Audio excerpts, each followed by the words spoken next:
Hey guys, before we start, I do want to let you all know that I opened up a small merch store. It's simply mrrhexxart.com. It would mean a lot to me if you guys could just go over and check it. The store is currently pretty small. We only have a few shirts and a cool mug, but this is me putting myself out there a bit and seeing if you guys like the shirts. I did manage to get you guys some really good ones. There's this Lolth shirt that commemorates this particular video, and the last one, of course, with two different art pieces. You can see that there's an art piece that goes in the front, and then a different one that goes on the back. I also got you one of Aleistrae, my favorite D&D goddess, the good goddess of the Drow. It's a beautiful piece of art that I found a while back while I was doing research on her video, and I managed to contact the artist just to see if I could get it on a shirt, and he agreed, so here it is. We also have a mug for the demi-lich form of Acererak, the villain of Tomb of Annihilation and the Tomb of Horrors.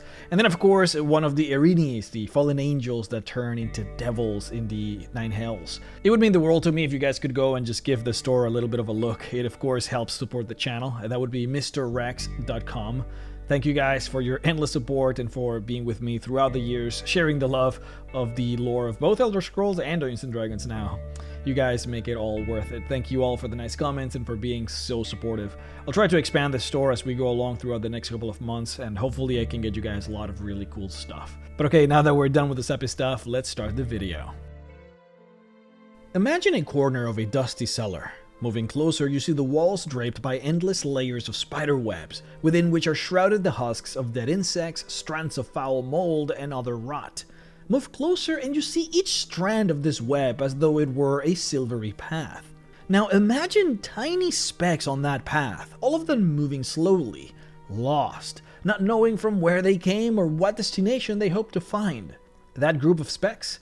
That's you and your companions, if you're ever so unfortunate as to be trapped in the demon web.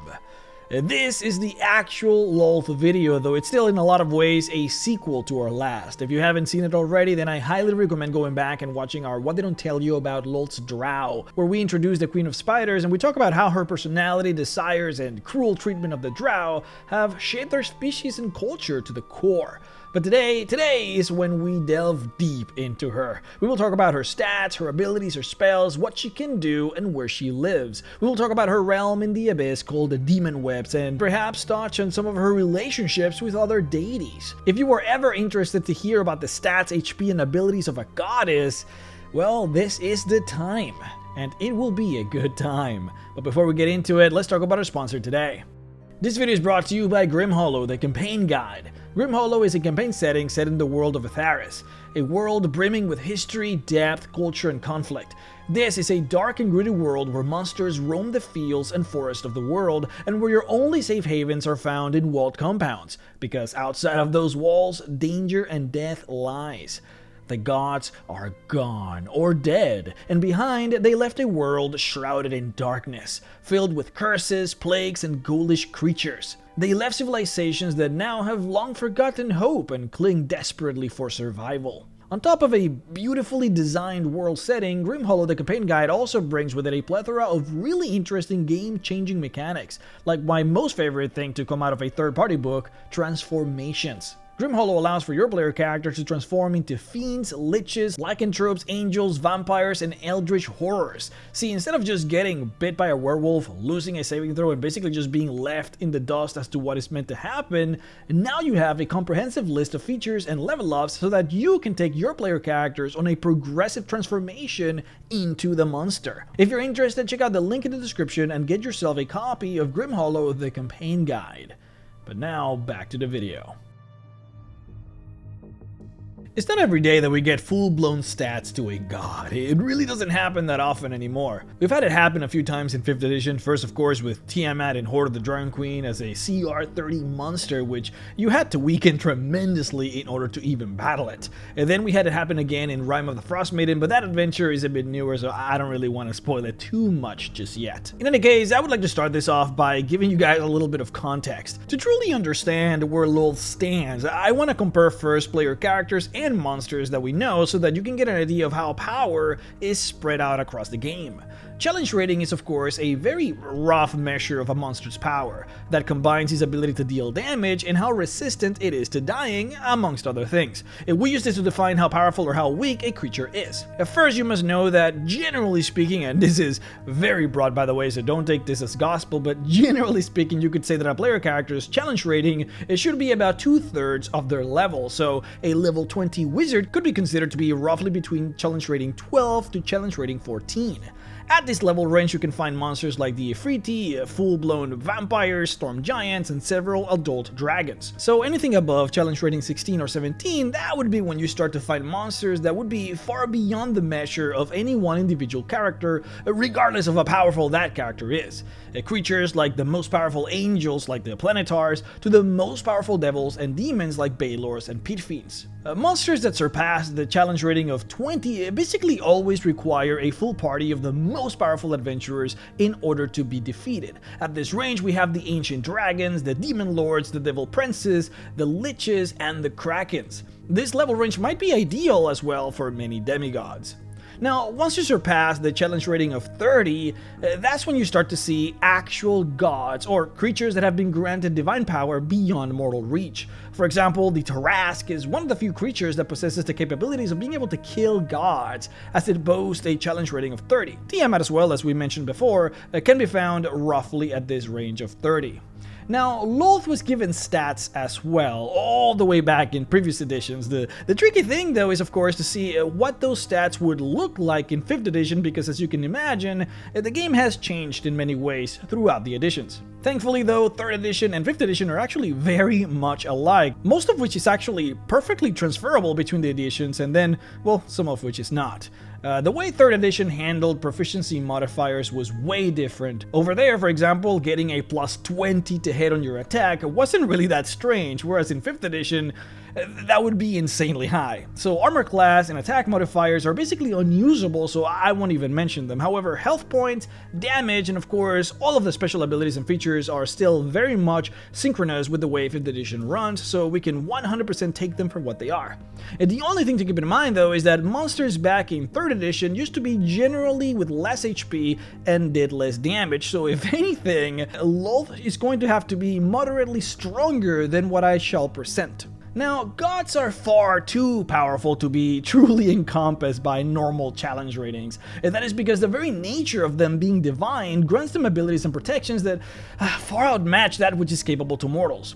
For one, you literally cannot damage a deity, regardless of how many +1s your sword has, or which spell slot you use to cast your spells. Technically speaking, a deity can only be hurt by another which is roughly on the same divine rank as them.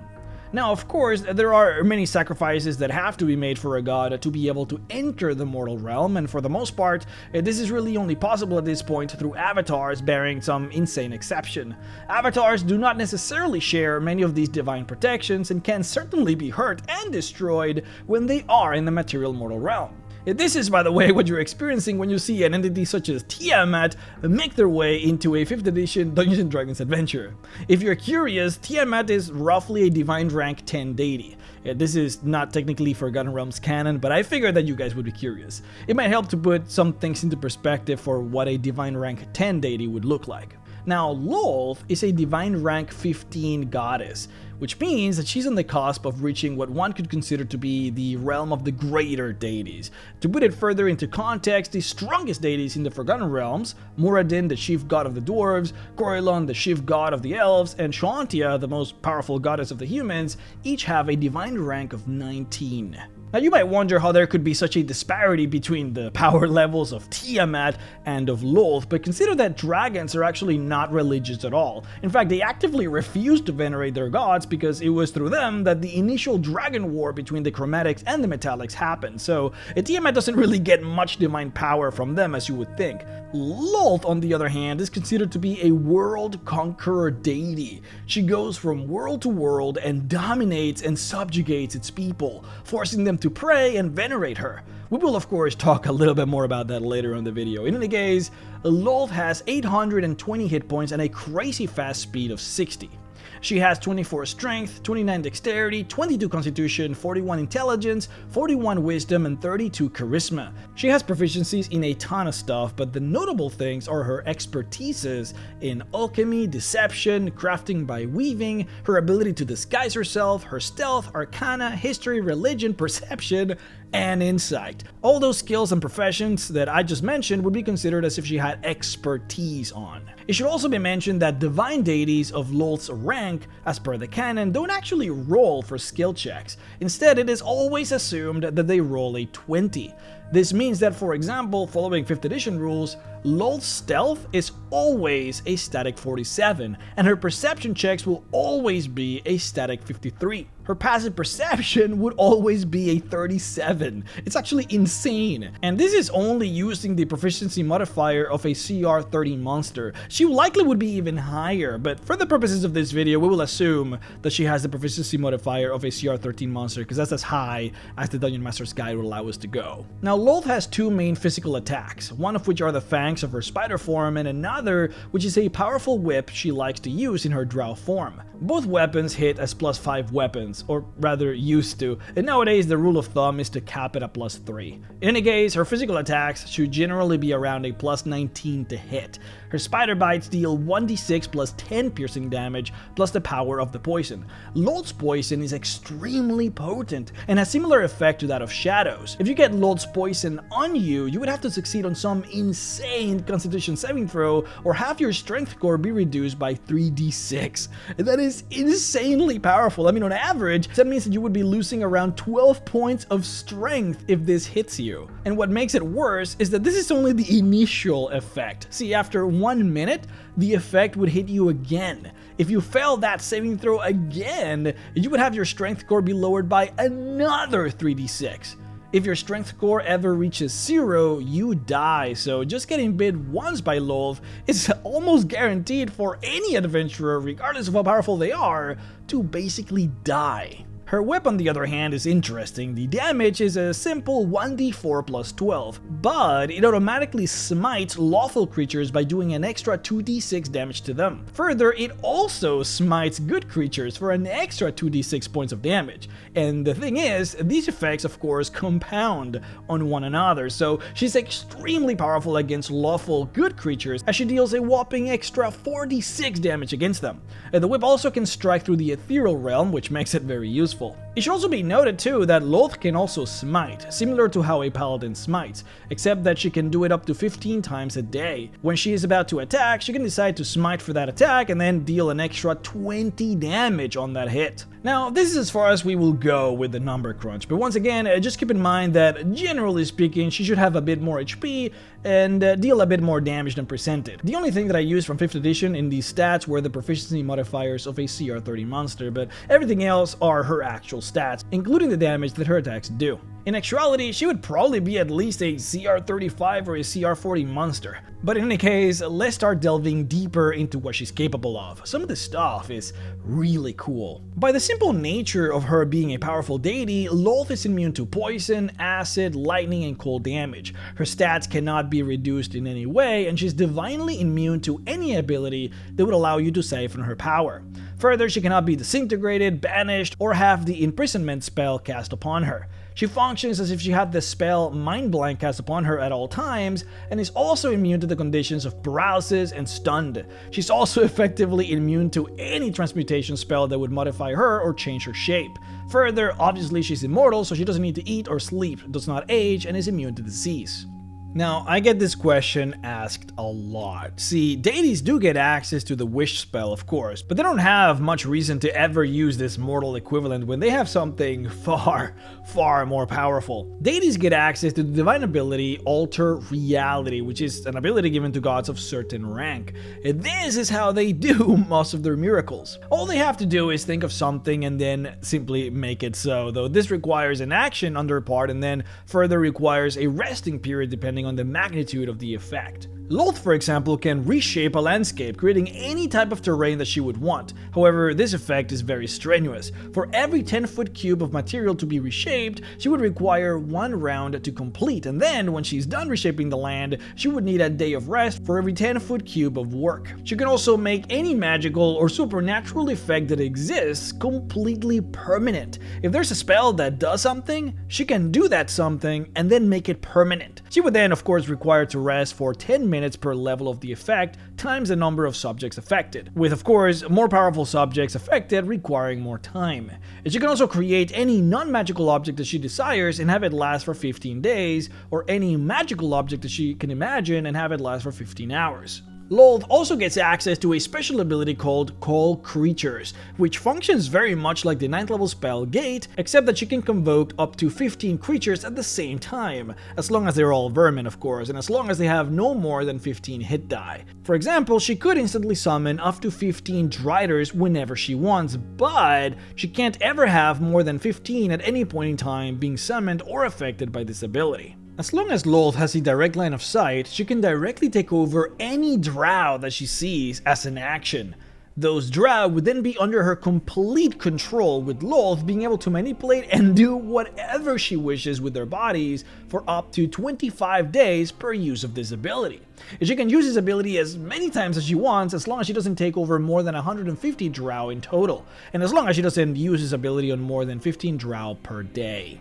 Once she forms this dominating connection though, she doesn't need direct visual anymore, and can control her subjects from even other planes of existence and through any form of magical barrier. This is, by the way, the power of having a portfolio that is Drow. You can just simply take control over Drow. It's really useful. Now, as a deity, Lolth gets access to a special spell called Divine Blast, where she can use her divinity itself as a weapon, shooting a ray of divine power against her enemies. This is effectively what a deity would use in order to literally smite someone who has angered her. Her particular Divine Blast ability deals an incredible 26d12 points of divine damage. It is a special kind of damage that generally cannot be reduced by things that reduce magical damage. Further, the blast destroys effects like Wall of Force and shatters every layer of a prismatic wall. Lolth can use this blast up to 14 times a day. Now, you might think that that's crazy broken, but wait until you hear that Lolth can, if she desires, split her Divine Blast into up to 75 raids that each can target different people, each of which, of course, will take full damage from the ability. On top of that, the people affected don't even have to be close to each other. Each target could be no more than 15 miles apart. Actually insane. Lolth also gets access to an ability called Divine Shield, which she can use 9 times per day and allows her to create a deific barrier upon herself that can take up to 150 points of damage per activation.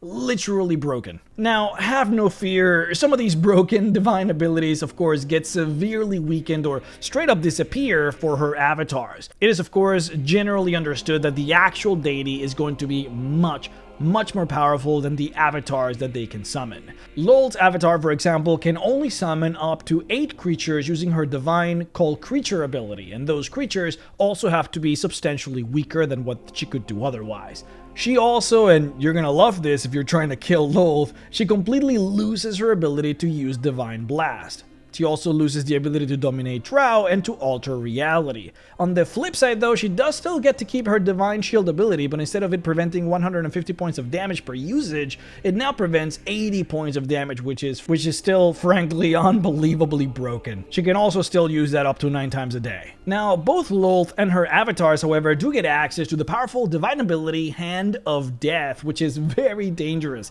This ability requires Lolth or her avatars to be directly in your presence, with an unbroken and direct line between herself and you.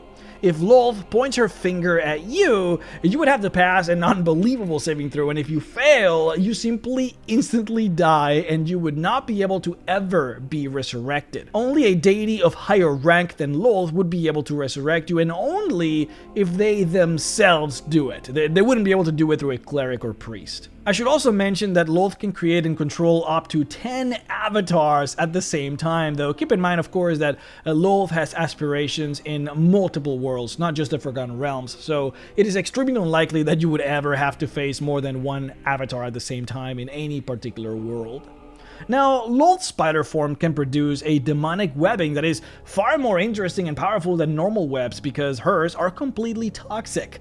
Creatures that touch her webbing will also suffer very similar penalties to her spider bite, having their strength be reduced by 1d6 unless they pass a Constitution saving throw. And just like the bite's poison, if you failed the first one, then you would have to do a second saving throw 1 minute later or suffer the effects again. Now, when it comes to spells, keep in mind that these limitations mostly really are there to apply to the avatars. Like I mentioned before, Lolth as a deity can just produce any effect that she desires using her Alter Reality divine feature. Her avatars, though, cannot use that feature, and so they do have to contend with using actual spell slots. Lolth and her avatars are so powerful in the art of spellcasting that they have completely different spell slots for the different kinds of spells that they can cast. For cleric spells, Lolth can cast 7 9th level spells, 7 8th level spells, 8 7th level spells, and so on. For wizard spells, she can cast 5 5th level spells, 6 4th level spells, 7 3rd level spells, and so on and so forth. Now, if you're attempting to undermine or fight against Lolth or one of her avatars, you really need to keep in mind the tremendous senses that she has by the nature of her divinity. Lolth can see, hear, and smell at a distance of 15 miles. If you think that's crazy, wrap your mind around this. She can literally extend her sense of touch up to 15 miles as well, so she could feel how something would feel to the touch without touching that thing at a range of 15 miles. It's crazy. It, however, gets even crazier. As an action, Lolth can extend her senses to perceive things 15 miles around any of her worshippers, holy sites, or holy objects. And this is actually what deities use in order to hear your prayers. If you're an active worshipper of a deity, they can opt to extend their senses towards you to see you and hear you, or touch and smell you, I guess, if they wanted to. A place that has been consecrated to a specific god would also allow that god to extend their senses towards that area, of course. So if you have a church of Lolth, Lolth can extend her vision towards the church. The interesting twist to this, however, is that Lolth can also extend her senses to any location where one of her titles or names was spoken in the last hour. This is where you need to be extremely careful. If you say Lolth's name out loud, she can then extend her senses towards you and see you. If you're ever intending on attacking her or any of her drow, you cannot say her name. Further, Lolth could also block this divine sensing abilities that gods have from other deities as long as those deities are of lower rank than her. So for example, if you're a cleric of a very low ranked god, like if you venerate Elistrae or someone like Bahamut, then Lolth could simply just block your god's ability to be able to see you. Now, on top of this, deities have the ability to sense things that pertain to their divine portfolios. In the case of Lolth, she can sense anything that affects drow welfare the instant it happens and retains that sensation for 150 days after the event occurs. Though generally this is concentrated on big events, like if, for example, the entire drow city of Menzoberranzan were just to explode, Lolth would know immediately. She is also similarly aware whenever drow make war or commit violence against one another. It's interesting, by the way, that greater deities like Muradin and Corellon even have the ability to sense things relating to their portfolio, but that sense not only extends to the past, but also to the future, so they know when something wild is going to happen to their worshippers in the future. Now thankfully, Lolth would need around 1 or 2 more divine ranks to be able to obtain that ability, otherwise we would be screwed. Lastly, as part of her incredible divine power, Lolth has the ability to create permanent magic items for either herself or her worshippers, and she can create light or medium armors and any kind of weapon and many different kinds of wondrous items. The caveat, however, is that these items have to be somewhat related to her portfolio or particular specialties that Lolth possesses. In her case, she's particularly good at creating items that create or deal with darkness, spiders, poisons, and disguises. Further, her ability to create divination items are also well known amongst her clergy. There is no limit to the power that these magic items can have, as long as the item creation price does not exceed 200,000 gold pieces. And Lolth, of course, would be reluctant to willy-nilly create magic items since the cost of their creation would come from her personal wealth. And again, she barely even cares about drow, so why would she spend her own money on her drow? Now, to close up this part of the video, I just want to go ahead and explain a bit about what avatars are so that you can at least get an idea of how they function. Quote, an avatar serves as a deity's alter ego, effectively allowing the deity to be in 2 or more places at the same time. An avatar is an extension of a deity. The deity senses and knows everything the avatar senses and knows, and vice versa. Each avatar counts as a remote location where the deity is sensing and communicating. It takes the deity 1 year to create an avatar or replace a destroyed avatar. The process does not require any special effort on the deity's part. An avatar must be created in the deity's own realm, end quote. Killing or harming an avatar does not permanently affect the deity really in any way other than hindering its plans and of course forcing it to not have said avatar for at least the year that it would take for them to reforge it. Though attacking or killing a deity's avatar is a sure way to get you at the very top of their kill list, so be warned. Now, let's talk about Lolth's personal heaven, or demonic realm, I should say. We have already talked about Demogorgon and Baphomet, and so you might have been getting a pretty solid idea of how the Abyss operates, but things do change quite dramatically when dealing with a god. Lolth is a demon, of course, but she's also so much more than that. She is a deity. All demons might recognize the superiority and power of Demogorgon, but even he is but a fly onto the net of the mighty Lolth. There are many deities on the Abyss, of course, some of which you might have never heard of. Did you know that beholders have something akin to a deity that exists on the 5th layer? There is a god of the Yuan-Ti and Bullywugs in layer 74. There's a god of the undead on layer 142. The god of troglodytes is on layer 181. It keeps going. There's another god, the god of the lycanthropes, that chills on layer 183. There's also a couple of eastern gods that layer on layer 300. I mean, there's really a bunch.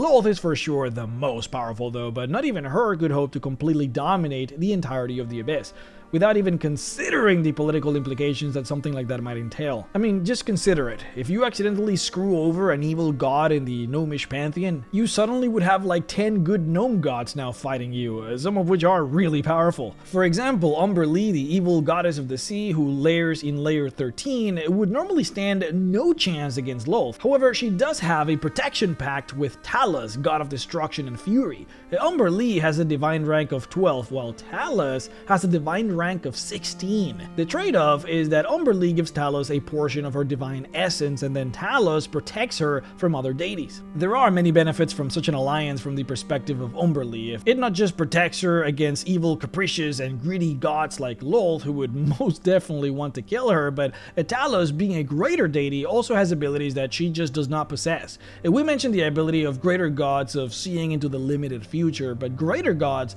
can also create magic items without any limits and things of that nature. Many lesser deities actually make alliances with greater gods so that those greater gods can create magic items for them so that they can then give those magic items to their clergy. See, this is the exact reason why pantheons are important to gods and why they make these alliances all the time. And it is the exact reason why Lolth can't just simply go and kill everyone. Because of course, in this case, Talos is stronger than Lolth. Not that she doesn't try, of course. The entire reason Out of the Abyss happened was because she tried to take over portions of the Abyss. But she is very much successful in most of her ventures. In fact, that's exactly what her realm in the Abyss is about, the conquering of entire realms and worlds.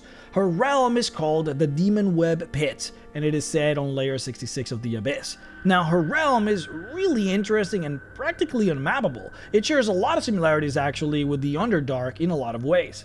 Quote, the Demon Web takes on the form of an immense network of overlapping 20-foot wide floors of polished stone, each about 3 inches thick. Examination of the pathways reveals a subtle movement in the apparently natural patterns upon the stone, which constantly shift to form the twisted bodies and faces of condemned souls.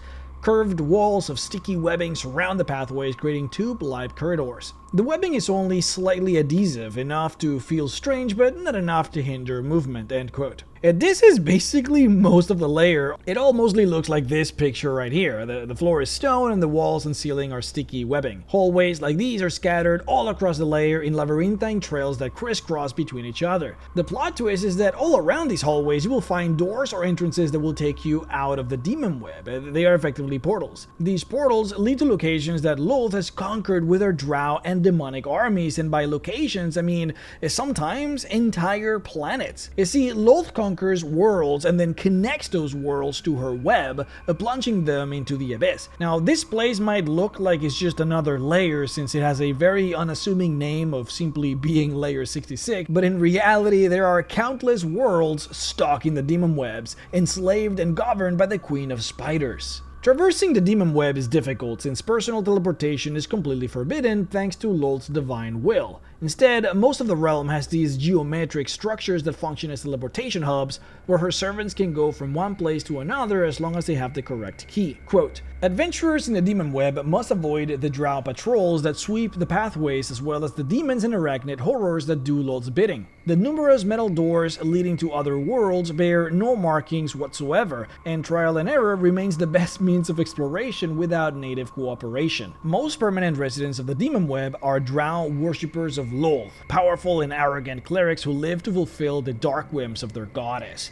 And these agents defend the lair from intruders and act as facilitators of Lolth's ambitions upon the worlds linked to her web. The Spider Queen's inner circle of advisors and agents command respect in diverse material plane locales, and each member considers itself a major player in the politics of the Outer Planes. Lolth favors personal breeds of demons such as the Yoklols to the general kinds found on the other layers, and these handmaidens of her divine will outrank even more powerful demons like Baelors or the Nalfeshnis, bound to the Spider Queen, much to their chagrin." End quote. Not every location stuck in the demon web is accessed through portals. Some locations are straight up cocooned as part of the labyrinthine trail. And you might find mysterious ancient pyramids encased in webbing, immortal demigods trapped in mysterious sticky prisons, or sometimes even the husks of old gods, which Lolth has defeated and has collected. Quote, "Deep in the demon web lie the remains of gods and primordials killed and forgotten in the aftermath of the Dawn War. The most chaotic and dangerous denizens of the demon web dwell within these dead shells. Lolth discarded her prisoners and vanquished enemies among such detritus.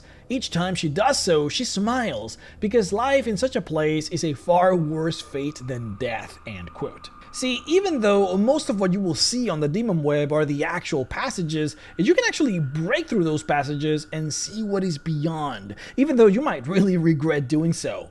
Outside of the pathways, if you were to somehow break through the floors or the sticky walls, you would find a bowling infinity of putrid gray clouds, and beyond those, that's where you would find the utter darkness of the abyss. You'd be drawn into its chaotic blackness and then enter oblivion. It is not described exactly what you would find there, but it is described as a fate worse than death. Could be that that's where she throws the most desolate of worlds, or the most dangerous of enemies, or where she imprisons the terrible gods that she has defeated. Quote, "The demon web contains innumerable planar portals, rivaling Sigil, the City of Doors, in its connections to the multiverse. From this layer of the abyss, Lolth spreads her web of control and deception. And some of these portals provide the only connection to desolate dominions lost in the deepest reaches of the astral sea. Others open to forgotten chambers underneath the citadels of the gods." End quote. Oh boy, every time I do one of these long videos, I always end up with my throat just hurting so much. It's so painful, but sometimes it is worth it. Long videos are always great. But thank you guys so much for watching. Of course, please, if you would want to, of course, if you would be so inclined to go and check out my merch store. Like I said before, there really isn't much in there yet. I'm gonna try and build it over time, but it would mean the world to me, of course, if you guys could go over and just give it a little look. Now, I would like to personally thank my Patreon supporters, Barry Maskant, 5e Magic Shop, Rusty Rain, Dog Feeder, The Great Codini, Omega Scales, Alex Cookson, Benjamin Bosters, Folky951, Ordoric, Sabim Kurshab, Solarensis, Thomas Hunt, Nathan McComb, Soulless Rider, Lost Crusader, Mr. Salty, Stalia, JD Green, Olaf Kleb, Treb909, Brian Kemp, Chad Aga, Stephen, Tony Arcee, George Fotland, Sovereign Mind, Trevor Hess, Draglogia 5, The Living Guild Pack, Michael Walker, Streeblow, Describe, Herbert Johnson, The Wizard's Vault, Dragon 19, Guy 97, James the Perverted, Shuddycast, Hiram at Questing Under Their Influence Podcast, Horrorbound, Jeffrey A. Alexander, Jesse Feliciano, and John Callio for supporting me on Patreon at the $25 level. If you would like to support me as well, then please head on over to patreon.com/MrRex to support. Alright guys, thank you so much, and I'll see you all next time.